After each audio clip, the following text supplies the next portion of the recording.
Bonjour, bonjour, bonjour. Donc aujourd'hui, ça va être une vidéo pour les abonnés payants, explicitement pour les abonnés payants. Il y a quelques temps, je vous ai fait une vidéo sur une sorte d'introduction à la pensée religieuse d'un point de vue scientifique. Vidéo qui initialement devait être grand public, gratuite, mais que Teddy a choisi de mettre en payant. Et il n'a pas forcément eu tort d'ailleurs. Et là, l'idée, ça va être pareil, ça va être de faire une introduction à un sujet difficile, à un sujet technique. Je la fais pour les abonnés payants. Je la fais pour les abonnés payants principalement pour la difficulté du sujet.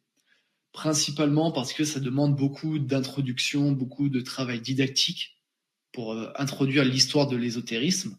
C'est ce que je vais faire dans cette vidéo. Donc, je veux d'abord commencer avec un public engagé, avec un public motivé. Donc c'est pour ça que celle-ci, elle est faite dans l'optique d'être payante.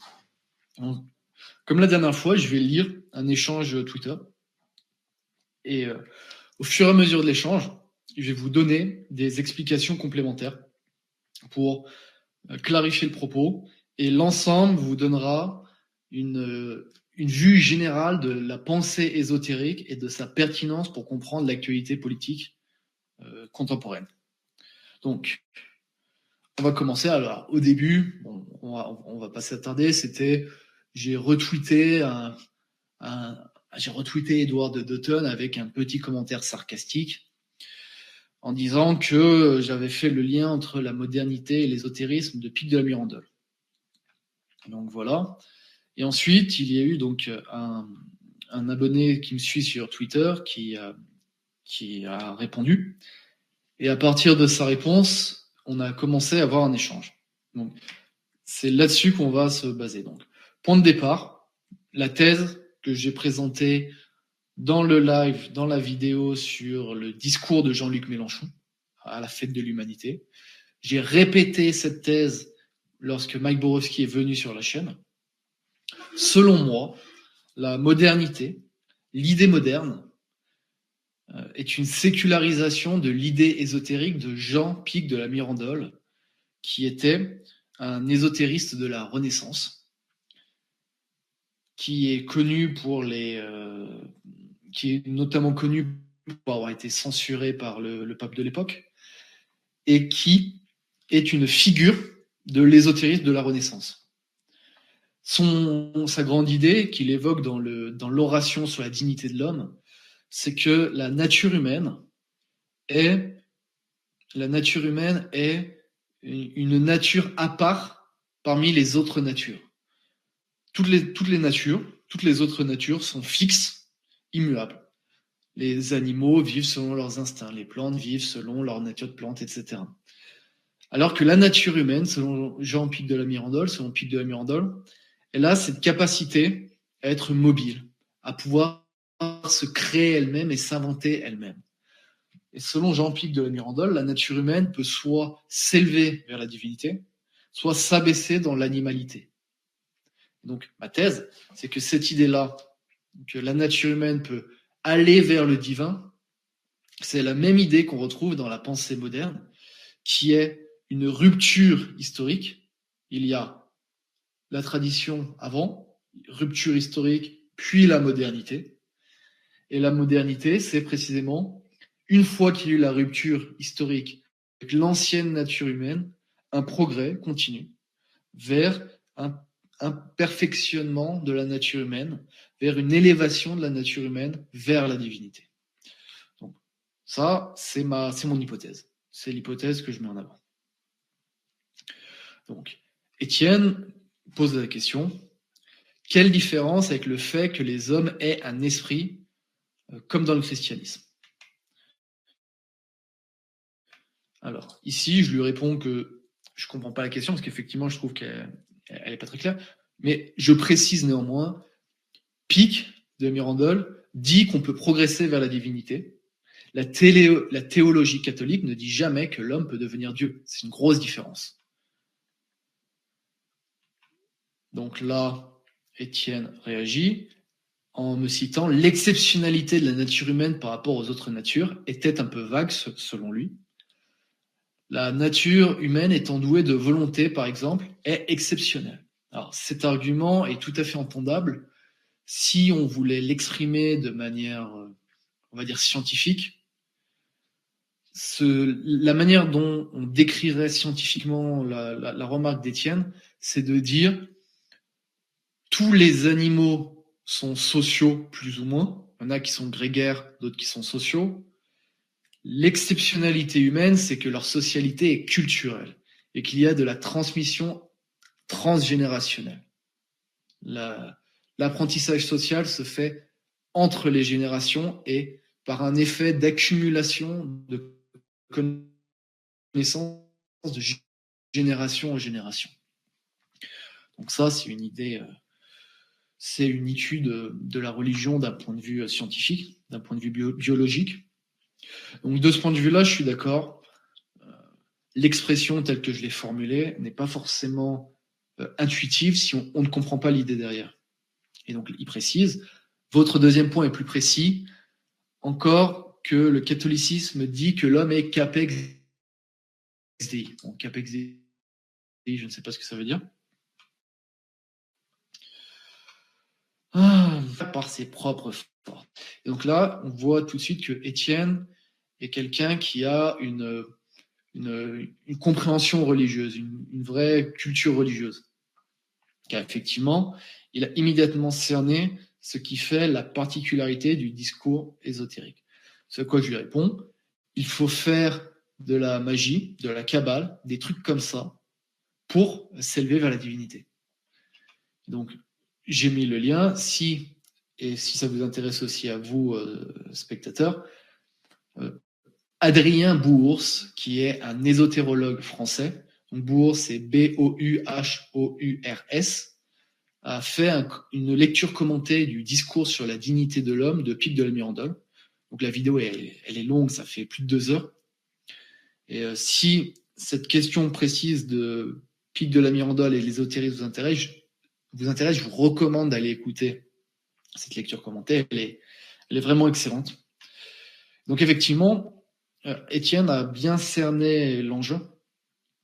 L'idée ésotérique, l'idée de Pic de la Mirandole, c'est que l'élévation vers la dignité se fait en conséquence et l'effet de l'action humaine. D'où l'idée de pratiquer de la magie, de pratiquer la kabbale, de pratiquer la philosophie, qui selon Pic de la Mirandole, la philosophie est le premier moyen de se purifier l'esprit pour commencer à s'élever vers la divinité. Donc ça, il faut bien le comprendre. Ensuite, alors là, l'échange devient intéressant. Alors, Étienne dit, quand même, ça me paraît un peu facile. C'est juste un type de la Renaissance italienne. À mon avis, les prémices de la modernité sont à voir plus tôt, donc plus tôt dans le temps. C'est un retour de bâton de la confiance en la volonté humaine après avoir subi la peste du XIVe siècle. L'histoire et les archétypes. Donc l'histoire, c'est la chronologie temporelle avec, par exemple, Pic de la Mirandole qui a lu les écrits hermétiques qui sont revenus d'Orient après la chute de Constantinople. Et donc, sa pensée a été inspirée par ces textes-là. Ça c'est un fait historique. C'est un fait historique, c'est attesté historiquement. Ok, très bien. Et les archétypes, c'est différent. Les archétypes, c'est une idée qui vient de la psychanalyse jungienne, de la psychanalyse de Carl Gustav Jung. Les archétypes, c'est l'idée qu'il y a certaines idées qui sont fondamentales, qui sont transpersonnelles et transhistoriques.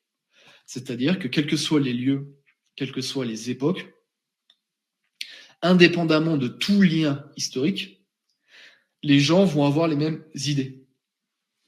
C'est ça un archétype. Et donc là, je réponds à Étienne qui confond histoire et archétype.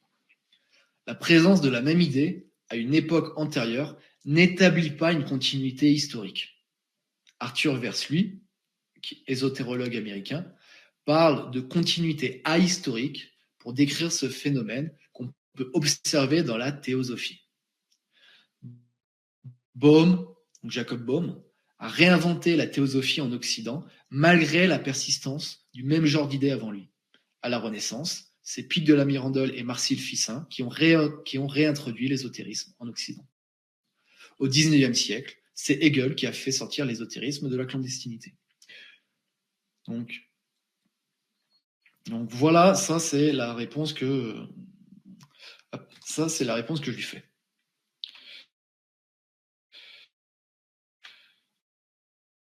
Ensuite, alors vous voyez là, il y a plusieurs. Hop. Alors, Étienne me dit. Après, c'est sûr qu'il a avancé dans ce sens par ses travaux et on a été un accélérateur. Bon, effectivement, c'est très général ce qu'il dit, donc ça n'appelle pas forcément à commentaire. Donc, je continue mon développement. Voilà des faits historiques.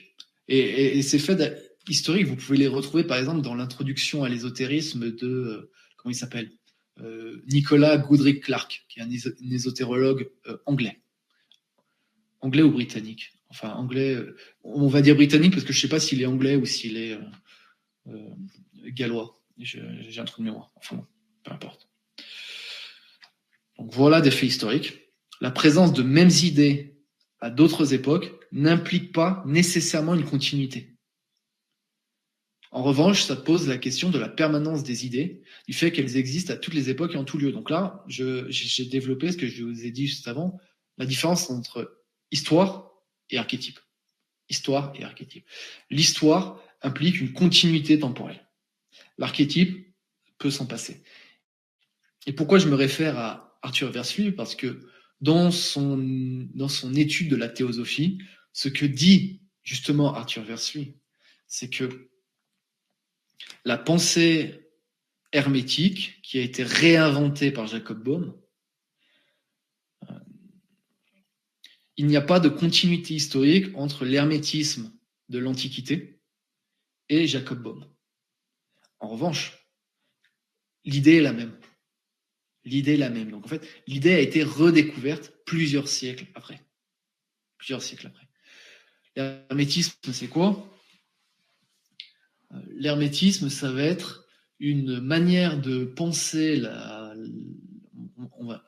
disons-le comme ça va être une manière de penser la religion qui considère que on peut s'élever d'état de conscience à état de conscience de plus en plus proche de la divinité. Donc, encore une fois, on voit la similitude avec Pic de la Mirandole. Donc, il ne faut pas être obnubilé sur ce genre de questions, il ne faut pas être obnubilé par l'histoire. Il faut sortir un peu de l'histoire, faire un peu de psychanalyse si on veut aborder scientifiquement ce genre de problème. Donc, je précise, sinon on perd son temps dans des débats stériles, à savoir quel est le vrai début. Quel est le vrai début? Il faut faire cette différence et bien séparer l'histoire et les archétypes. En l'occurrence, la plupart des ésotérologues font de l'histoire et ont une réticence à parler de psychanalyse. Donc, il y a assez souvent peu d'explications. Non, excusez-moi. Il y a souvent assez peu d'explications de l'origine des idées ésotériques. Bon, et là, je développe davantage cette idée. Une exception notable me semble être Koku von Stackrad, dont j'apprécie l'insistance sur la gnose comme recherche de connaissances suprêmes. L'angle épistémologique est le bon selon moi. Alors là, je vais assez loin dans ma réponse. Je vais même très loin dans ma réponse. Koku von Stackrad, c'est un ésotérologue néerlandais. C'est un ésotérologue néerlandais. Et lui, il a écrit un article dont le but, justement, est d'essayer de définir ce qu'est l'ésotérisme. Parce que il faut savoir que l'histoire de l'ésotérisme a le même problème que l'histoire de la religion. les spécialistes eux-mêmes ne sont pas d'accord sur la définition de l'ésotérisme. Et en religion, ils ne sont pas d'accord sur la définition de la religion. Donc ça, c'est un vrai problème dans ces deux domaines. C'est un problème qui s'explique très simplement parce que, à mon avis, ils font une erreur que font beaucoup les intellectuels universitaires, c'est qu'ils confondent les mots et leur usage. Dans l'usage courant, les gens parlent de religion pour décrire des choses et d'autres, pour décrire une chose et son contraire. Par exemple, on va dire que le christianisme est une religion, et en même temps, on va dire que le chaman qui porte une peau d'animal dans un rituel pour rentrer en contact avec un esprit, on va aussi appeler ça une religion, malgré les différences évidentes entre, par exemple, la messe catholique et un rituel chamanique. Donc, on ne peut pas se baser sur l'usage courant des mots pour les définir. Or, dans les efforts universitaires de définir la religion, souvent, très souvent, les universitaires tombent dans cet écueil à ne pas vouloir rompre avec la définition courante de la religion. En ésotérisme, c'est pareil. Les ésotéristes, donc les pratiquants de l'ésotérisme, se donnent eux-mêmes une définition de leur pratique. Et les ésotérologues restent un peu trop proches de cette définition-là. Ils en restent trop proches, ce qui fait que ils peuvent considérer ésotériques des choses qui ne le sont pas et ne pas en considérer qu'ils le sont. Et notamment, moi, une des hypothèses, une des thèses que je défends, c'est que le marxisme est un ésotérisme. Je l'ai dit plus haut, Hegel, c'est un ésotériste. C'est de l'ésotérisme. Donc là-dessus, il faut vraiment être précis sur les définitions. Et du coup, ce que dit Koku von Stockrad, c'est très intéressant, c'est que ce qui fait la définition de l'ésotérisme, c'est la gnose. Et la gnose, c'est quoi? C'est une connaissance suprême qui n'est pas accessible par le raisonnement et la logique, mais qui est accessible par une sorte d'intuition mystique. Et pour moi, cette définition, c'est la bonne. Pour moi, cette définition, c'est la bonne, mais elle n'est pas généralement acceptée dans le monde de l'ésotérologie pour une raison très simple. C'est que si on accepte cette définition-là, il y a plein de pratiques dites ésotériques qu'on enlève du champ de l'ésotérisme et des pratiques qu'on ne considère pas ésotériques qui d'un coup deviennent incluses. Et notamment, selon cette définition, le marxisme et une partie du libéralisme deviennent ésotériques. Donc là-dessus, il y a un vrai enjeu au niveau social. Il y a un vrai enjeu social dans la manière de définir les mots. Et donc, l'angle épistémologique, je précise, c'est l'angle que je travaille, bon, et j'espère un jour avoir l'occasion de le présenter publiquement. Donc là, pour l'instant, c'est pas public, mais on va dire que c'est une prémisse. Alors, hop. Maintenant, je vais partager l'onglet suivant.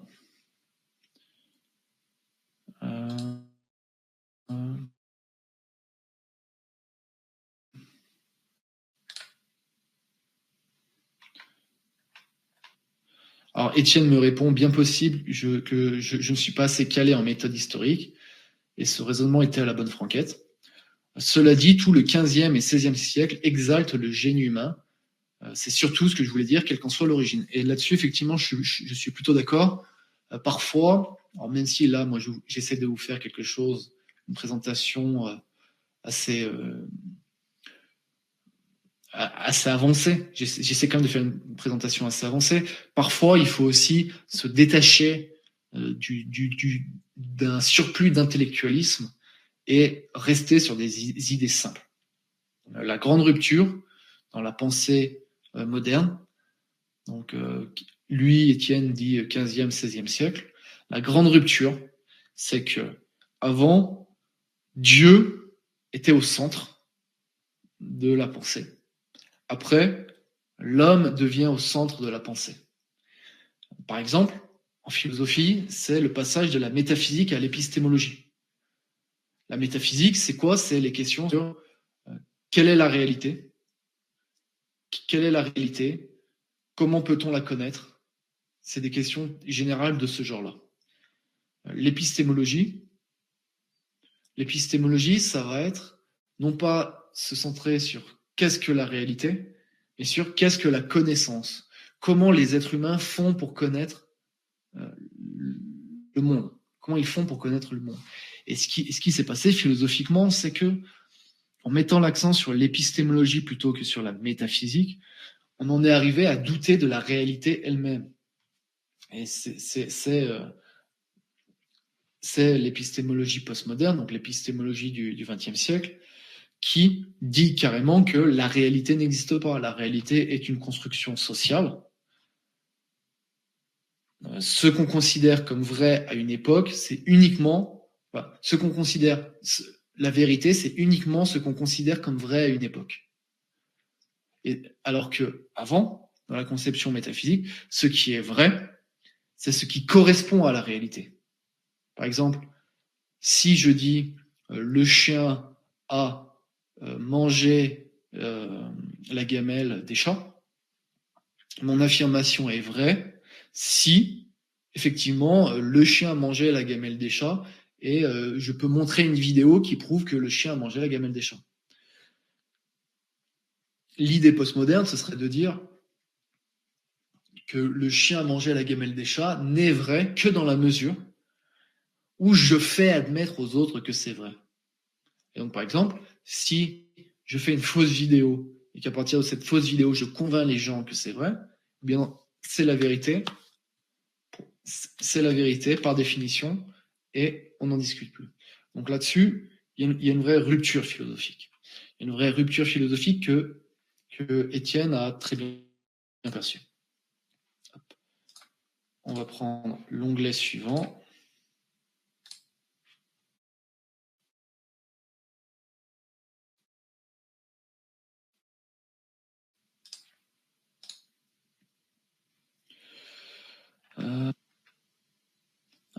Alors, c'est ici que l'échange continue. Donc, Étienne dit, dans le cas de la modernité, j'ai entendu toutes sortes de parentés, de Guillaume d'Occam à Philippe le Bel, en passant par les Lombards et les Allemands. J'imagine qu'une histoire sérieuse pourrait décrire les vraies relations entre eux et la modernité. Donc là-dessus, effectivement, oui, moi j'ai entendu la même chose. J'ai entendu la même chose. Si vous voulez une approche vraiment historique, c'est pas trop à moi qu'il faut demander parce que moi, je vais davantage étudier d'un point de vue archétypal. Je vais pas vraiment étudier d'un point de vue historique. J'ai quelques références historiques parce que il le faut, c'est nécessaire, mais c'est pas là-dedans que j'essaie de me spécialiser. Donc, on va continuer la lecture de ces échanges. Donc, je lui réponds, oui, voilà, ça mène à une impasse. Il faut quand même rechercher une continuité historique si on veut parler d'histoire sérieusement, mais la partie historique n'est pas la plus intéressante. C'est un labeur nécessaire, mais comprendre les idées est plus important. Et donc là, je développe les idées ésotériques. Le problème de la modernité est une question de définition. Pic de la Mirandole et Francis Bacon sont-ils modernes? Une entreprise de recherche est de dire que la science et la magie ont été intrinsèquement liées dans l'histoire moderne, ce qui est un fait historiquement attesté. Donc là, je précise. Donc Pic de la Mirandole, je vous ai déjà parlé de lui. Francis Bacon, il est considéré comme le pionnier de la méthode scientifique. Francis Bacon est connu notamment pour cette idée que pour commander à la nature, il faut lui obéir. Ce qui veut dire que pour faire ce qu'on veut, pour obtenir les résultats qu'on veut, pour que notre action nous amène là où on a envie qu'elle nous amène, il faut que nous obéissions aux lois de la physique telles qu'elles sont, de la physique, de la biologie telles qu'elles sont. On ne peut pas, par un acte de volonté, altérer les lois physiques. On ne peut pas faire de la magie. On ne peut pas faire de la magie.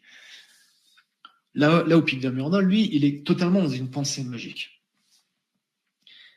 Et donc là-dessus, il y a dans l'ésotérologie un débat dans lequel moi je prends une position tranchée, un débat selon l'idée que la science serait ésotérique.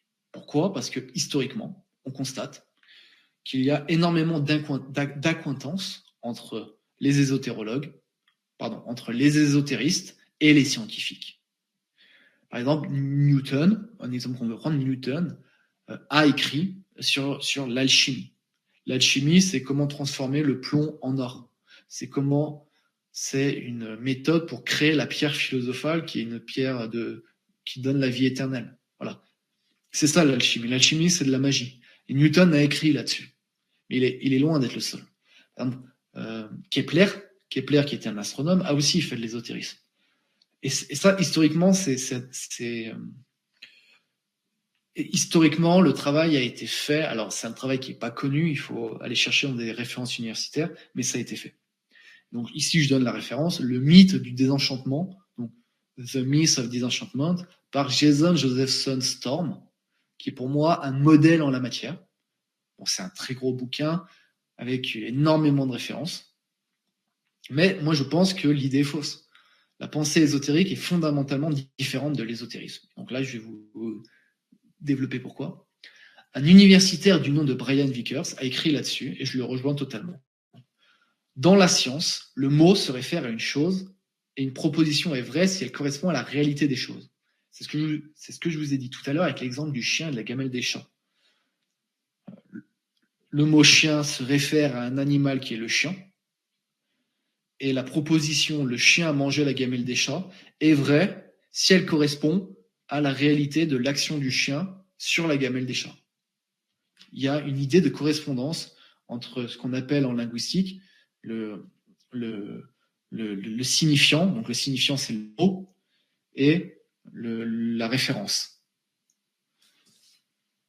Dans l'ésotérisme, le mot est autoréférentiel, auto-créateur. Qu'est-ce que ça veut dire? Dans la pensée ésotérique, on considère que le mot chien et la chose chien ne sont pas deux entités séparées. On considère qu'il y a un lien entre le mot et la chose.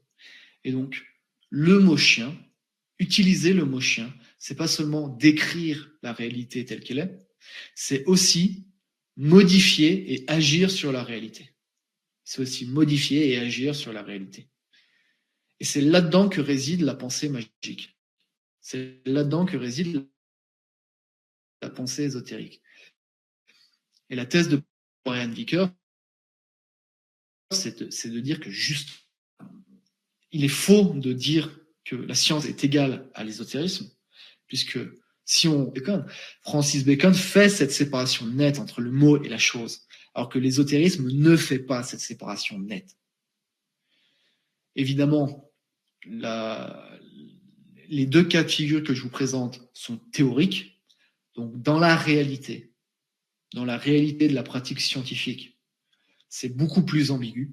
C'est beaucoup plus ambigu. Parfois, on peut avoir une pensée scientifique avec des petites pointes d'ésotérisme, parfois une pensée ésotérique avec des petites pointes de science. C'est tout à fait possible. D'ailleurs, moi, ma thèse, c'est de dire que le marxisme est une pensée ésotérique avec des petits bouts de science, et que souvent, les gens qui croient que Marx est un penseur, un intellectuel sérieux, se font duper par la partie scientifique de Marx et laissent de côté sa partie mystique, sa partie magique. Bon, là-dessus, j'ai fait une conférence que vous pouvez retrouver sur la chaîne, et j'ai aussi écrit un article là-dessus que vous pouvez retrouver sur Substack, qui s'appelle Le marxisme est un ennemi mortel. Dans le premier cas, on observe une continuité entre la religion et la science, puisque c'est l'idée de connaissance rationnelle de la création qui est étendue. Alors là, je précise. Dans la pensée chrétienne, le monde a été créé par un Dieu transcendant. Et donc, il est possible pour nous de connaître le monde tel qu'il est réellement, objectivement, en se mettant du point de vue extérieur à la création, qui est le point de vue de Dieu. Alors effectivement, ce point de vue n'est pas total. Nous sommes des créatures limitées. Notre perspective est limitée. mais par un effort rationnel, par un effort intellectuel, on peut se rapprocher de ce point de vue-là et on peut connaître objectivement le monde tel qu'il est. Voilà. Ça, c'est notamment ce qu'on va retrouver dans l'épistémologie de saint Thomas d'Aquin. Dans le deuxième cas, c'est dans la continuité de la tradition ésotérique, telle qu'on en trouve des traces dans l'Antiquité. C'est ce que je vous ai expliqué avant. La création et le créateur se confondent. La création et le créateur se confondent. Avec l'idée que notre manière de parler crée le monde et ne le décrit pas. Crée le monde mais ne le décrit pas. Cette manière de penser ésotérique, on la retrouve dans le débat entre Pierre-Yves Rougeron et François Bégodeau, quand François Bégodeau dit « Vous parlez de guerre civile parce que vous voulez la guerre civile ». L'idée de François Bégodeau, c'est parler de guerre civile, c'est équivalent à créer la guerre civile par l'effet magique de la parole. Donc là-dessus, on est complètement dans de la pensée ésotérique de la part de Bégodeau, c'est de la pensée magique. Donc là, bon, je développe encore, de manière assez cocasse, en ésotérologie, on parle aussi de principe de correspondance, mais pour dire l'exact contraire. Donc là, bon, je prends une référence en anglais, as above, so below, donc ce qui est en haut est identique à ce qui est en bas, tel qu'il est écrit dans les tablettes d'émeraude. Les tablettes d'émeraude, c'est un texte ésotérique. Donc effectivement, là-dessus, encore une fois, j'en reviens à ce que je disais tout à l'heure sur le problème de la définition. Le principe de correspondance ne va pas du tout avoir le même sens selon qu'on se place du point de vue scientifique ou du point de vue ésotérique. Du point de vue scientifique, c'est ce que je vous ai expliqué. Le mot correspond à la chose, mais le mot n'est pas la chose. Du point de vue ésotérique, c'est l'exact inverse.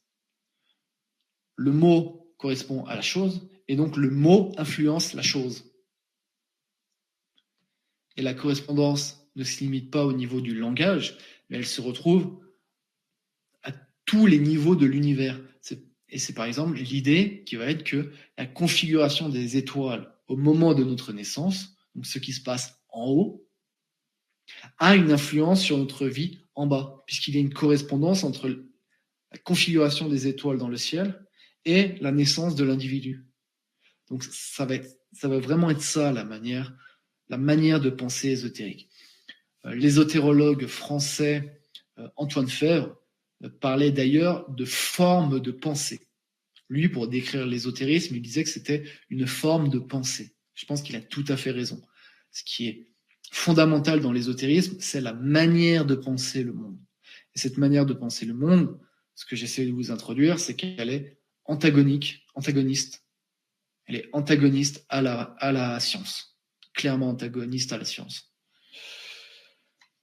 Donc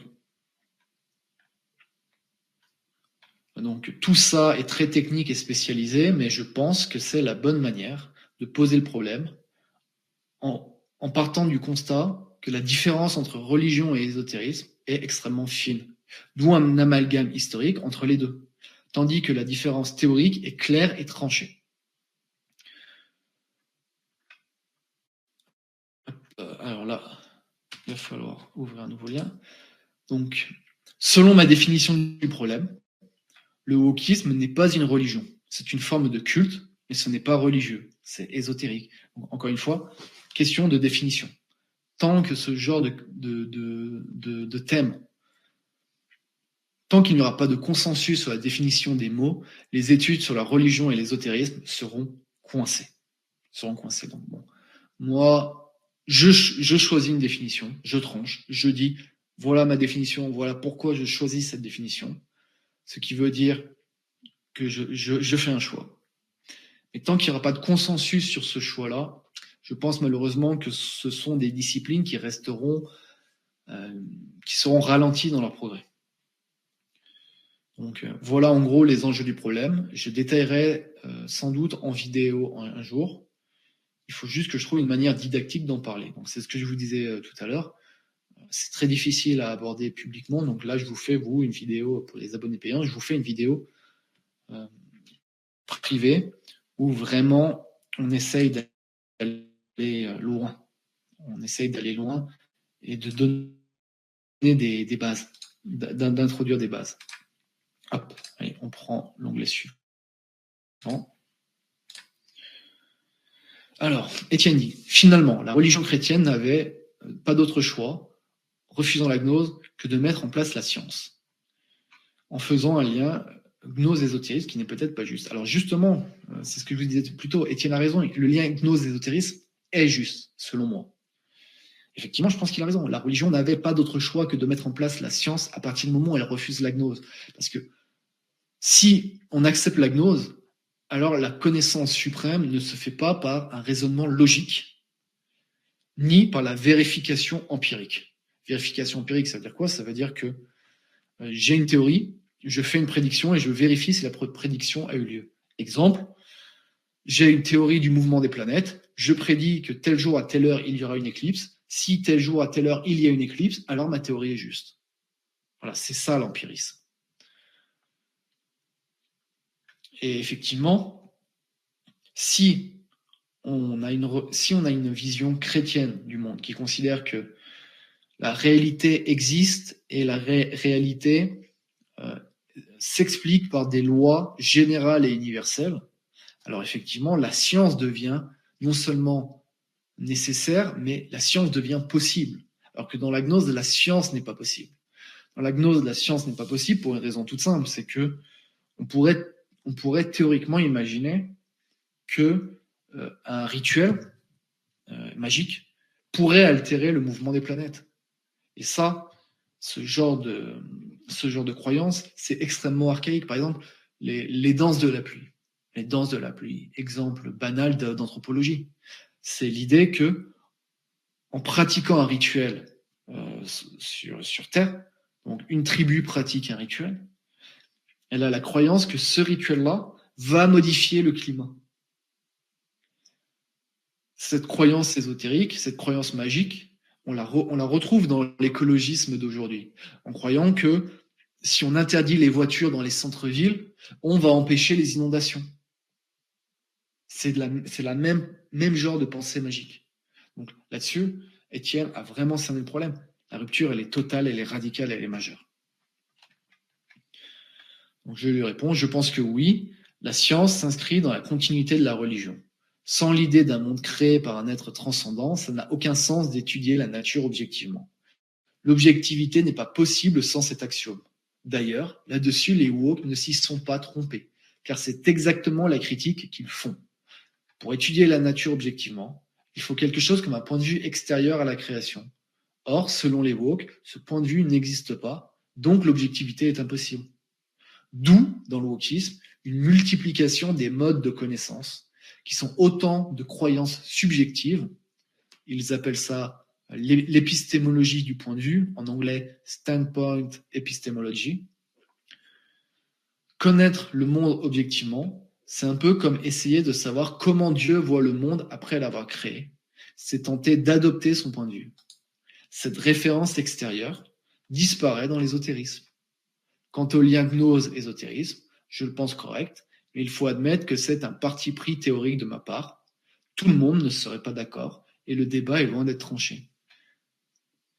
C'est ce que je disais tout à l'heure, je mets la question épistémologique au centre. Donc là, là, ce que je vous ai lu, c'est tout ce que je vous ai expliqué avant. Donc normalement, vous avez beaucoup mieux compris le propos que si vous étiez tombé dessus de but en blanc. Il y a une épistémologie objective qui se base sur un point de vue transcendant, une épistémologie subjective qui se base sur un point de vue immanent. La gnose, c'est l'idée paradoxale de la connaissance suprême, donc objective, entre parenthèses, la réalité comme elle est vraiment, et en même temps, une connaissance privée réservée aux initiés, quelles que soient les modalités de l'initiation. Ça en fait une connaissance subjective. Seul le groupe et les membres du groupe peuvent accéder à la connaissance, tout ce qui est extérieur au groupe étant faux. Alors là, je vais développer parce que c'est assez dense. La partie de l'épistémologie objective, je l'ai déjà développée avant, donc je n'y reviens pas. C'est l'épistémologie subjective qui mérite vraiment notre attention. Parce que là, j'ai fait le lien entre deux idées. La première, une connaissance suprême qui se revendique comme la vérité vraie, comme la réalité, comme elle est vraiment. Et de l'autre, une connaissance qui est réservée à des petits groupes. À des petits groupes dans lesquels on rentre, par exemple, par des rituels d'initiation. C'est ce qu'on retrouve notamment dans la franc-maçonnerie. Pour rentrer dans la franc-maçonnerie, il faut être initié, et ensuite on progresse de grade en grade, et plus on monte de grade, plus on accède à des vérités supérieures. Cette idée de hiérarchie, d'échelle dans la vérité, c'est ce que je décrivais avant, c'est ce qu'on retrouve dans l'idée de Pic de la Mirandole, c'est ce qu'on retrouve dans l'idée de l'hermétisme, c'est ce qu'on retrouve dans le gnosticisme, c'est une vieille idée ésotérique. Et donc, cette connaissance-là, par définition, c'est une connaissance qui est définie ainsi. Tout ce que croit le groupe est vrai, tout ce que ne croit pas le groupe est faux. Donc, il n'y a plus de différence de définition entre la croyance et la vérité. Si on fait la différence entre la croyance et la vérité est ce qui correspond à la réalité, et la croyance, c'est ce qu'on croit vrai. Mais parfois, on peut faire des erreurs et croire être vrai quelque chose de faux. Parfois, on peut sciemment mentir pour tromper les gens. Donc, la croyance maintient la possibilité du doute, alors que la vérité, c'est un absolu auquel on se réfère. Si on efface cette différence dans la définition, que la croyance est égale à la vérité, ça veut dire que ce que je crois être vrai est la vérité dont il est impossible de douter. Il n'y a aucun écart entre ce que je crois et ce qu'on dirait de manière moderne, entre ce que je crois et ce que je peux connaître. Aucun écart entre ce que je crois et la vérité. Et donc, puisqu'il n'y a pas cet écart, ma connaissance à l'état actuel, c'est la connaissance pure, parfaite et définitive. Elle est là, la rupture entre la science et l'ésotérisme. C'est ça la rupture. Et aujourd'hui, nos experts de plateau télé ont une manière de penser typiquement ésotérique, puisque leur opinion du moment sur plateau télé, c'est la vérité vraie, la vérité absolue, telle qu'il est interdit de la contester. 2 ans après, la vérité peut changer. Ça reste la vérité vraie absolue, et ils ne voient pas la contradiction entre le fait qu'il y a 2 ans, ils disaient que le vaccin était parfaitement sécurisé, et qu'aujourd'hui, ils disent que non, en fait, il y a des problèmes. Mais pour eux, non, il y a 2 ans, c'était la vérité absolue, et aujourd'hui, c'est encore la vérité absolue. C'est une sorte de bulle perpétuelle, de présent perpétuel. Mais du coup, on voit ce que je disais plus tôt, c'est une autoréférence. Le point de vue absolu n'est plus le point de vue de Dieu, mais le point de vue du groupe. C'est ce que je viens d'expliquer. C'est la créature qui connaît la création par elle-même, par ses propres moyens, sans aucune référence extérieure. Et donc là, on commence à toucher du doigt le problème. Est-ce que, dans la connaissance du monde, il est possible pour nous de nous référer à un point de vue objectif? Si vous êtes chrétien et que vous êtes scientifique, vous croyez que oui, on peut se référer à une vérité objective. Si vous ne l'êtes pas, vous ne partagez pas cette croyance. Mais alors pas du tout. Et le wokisme, encore une fois, le wokisme s'oppose frontalement à cette idée. Pour le wokisme, il est impossible de se référer à un point de vue objectif.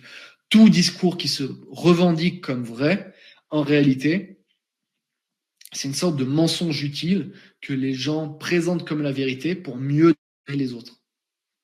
C'est comme ça que les woke vont penser. D'où l'idée que la gnose est une pensée subjective, relative, qui se prétend et se proclame absolue. Là. Donc si je continue, on peut se mettre à parler des libéraux, que j'ai déjà critiqué publiquement pour leur mysticisme. Je vous invite à revoir le live que j'ai fait là-dessus sur le marxisme et le libéralisme, la même pensée philosophique.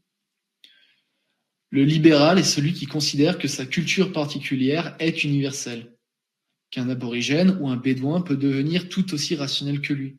Il n'a pas conscience de la réalité de son point de vue et de la nécessité de se référer à un point de vue extérieur. Le libéral pense que tout le monde est comme lui. Le libéral n'a pas conscience que si on fait venir des dizaines de milliers d'Afghans en France, pour eux, la femme, c'est voilée, cachée dans la maison, et que s'ils voient des femmes en public, ils vont les violer.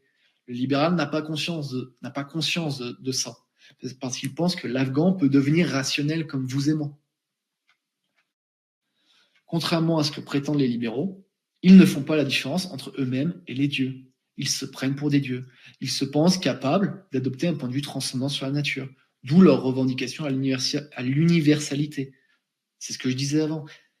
Ils croient que leur point de vue est le point de vue absolu.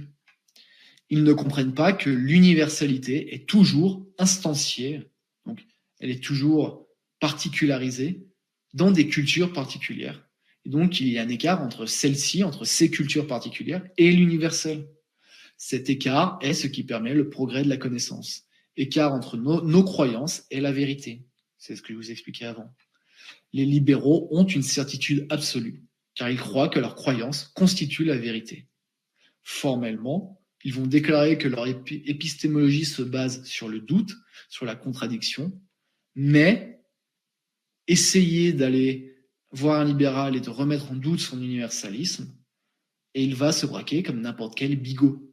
Donc si on prend ma définition de l'ésotérisme et de la gnose, l'épistémologie libérale est ésotérique, /gnostique, on pourrait ajouter /magique. Évidemment, cette affirmation m'attirera les foudres de tous les bien-pensants libéraux. C'est ce que je disais tout à l'heure. Il y a un enjeu de définition qui est un enjeu social. Parce que si on accepte une définition de l'ésotérisme, le marxisme et le libéralisme deviennent des ésotérismes, donc sont par définition exclus des pensées rationnelles. Ce que les marxistes et les libéraux ne veulent pas accepter. Donc Étienne répond, ce qui rejoint leur méconnaissance du réel et leur création dans les clubs de pensée du XVIIIe siècle. Tant que c'est vrai dans la République des lettres, c'est que c'est vrai. Tout par le salon littéraire et en dehors du salon, pas de salut. Et donc ça, c'est l'idée d'Étienne qui est de dire que les idées républicaines se sont d'abord développées dans des sociétés de pensée. Par exemple, la franc-maçonnerie. Donc là, je lui réponds exactement. Pierre Griffard a écrit un bouquin, Ésotérisme d'ailleurs, dans lequel il commence par parler de pratiques tribales et insiste sur la participation à l'expérience rituelle. Ça veut dire quoi? Ça veut dire que dans l'ésotérisme, appartenir au groupe, participer à l'expérience collective est central. C'est un milieu social clos, fermé sur lui-même, un peu à l'image d'une secte, qui se prend lui-même comme référence de la vérité.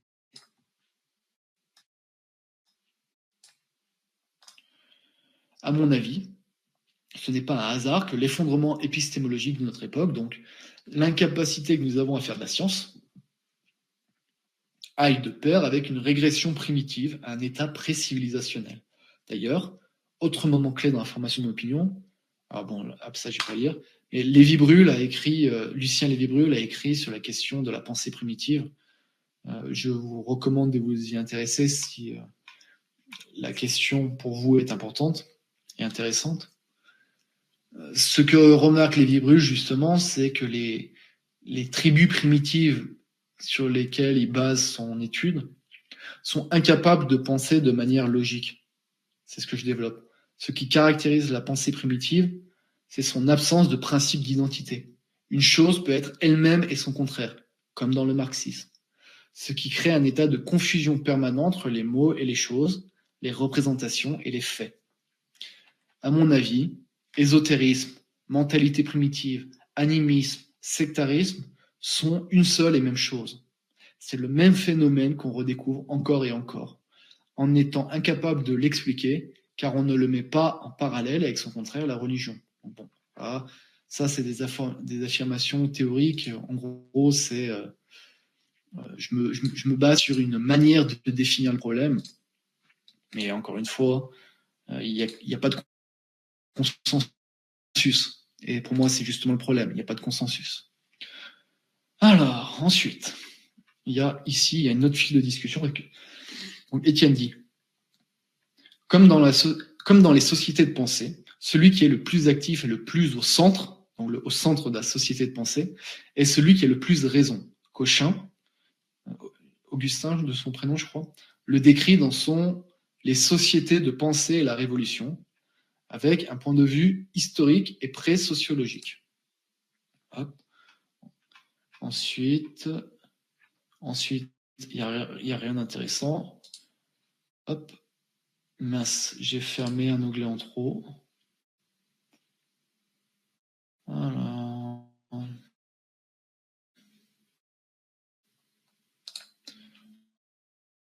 On ouvre maintenant le dernier onglet de la discussion.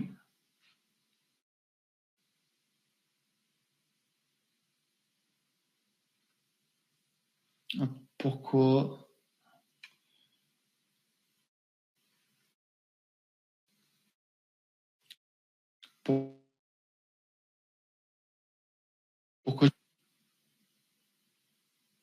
Hop, c'est bon. Allez, on y retourne. Dernier onglet de la discussion. J'aurais fait moins d'1 heure, donc c'est bien.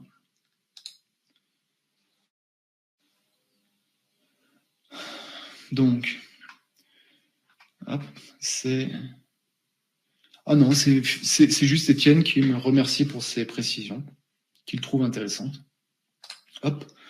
Donc, voilà. Voilà, ça, c'était ce que j'avais envie de vous... Alors, c'était ce que j'avais envie de vous présenter pour les abonnés payants, à essayer de faire un peu une introduction aux questions ésotériques. Alors, tout ça est dense, tout ça est très compliqué. C'est pour ça que je commence d'abord par en faire bénéficier les abonnés payants pour qu'ils aient un contenu un peu plus avancé, un peu plus difficile que les abonnés gratuits. Mais à l'avenir, je vais continuer à développer ces questions-là. Je referai des choses pour les abonnés payants et ensuite je ferai des choses pour les abonnés gratuits. Donc voilà, je vais m'arrêter là. Et je vous remercie d'avoir porté de l'intérêt à cette réflexion sur l'ésotérisme.